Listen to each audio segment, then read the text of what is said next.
जास्त वाढू शकतात असा अंदाज बाजार विश्लेषकांनी वर्तवला आहे.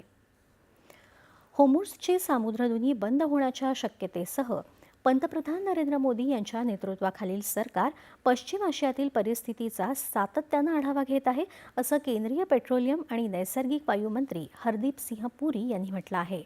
भारत सरकारनं इंधन पुरवठ्याचे विविध स्रोत विकसित केले आहेत, त्यामुळे भारताच्या तेल विपणन कंपन्यांकडे पुरेसा इंधन साठा आहे, असं ते म्हणाले. भारत दररोज वापरत असलेल्या 5.5 दशलक्ष बॅरल कच्च्या तेलापैकी सुमारे 1.5 ते 2 दशलक्ष बॅरल कच्च्या तेलाचा पुरवठा हा होर्मुझ सामुद्रधुनीतून होतो, तर भारत इतर मार्गांनी सुमारे 4 दशलक्ष बॅरल आयात करतो, अशी माहिती त्यांनी दिली. सरकार इतर मार्गांनी कच्च्या तेलाचा पुरवठा वाढवू शकते असं सांगत सर्व संभाव्य घटकांशी संपर्कात आहे, त्यामुळे कोणतीही चिंता करण्याचं कारण नाही, असं हरदीप सिंह पुरी यांनी सांगितलं.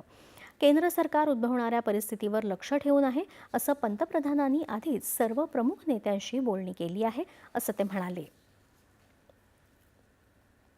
ऑपरेशन सिंधू अंतर्गत इराण आणि इस्रायलमधून आतापर्यंत 1,800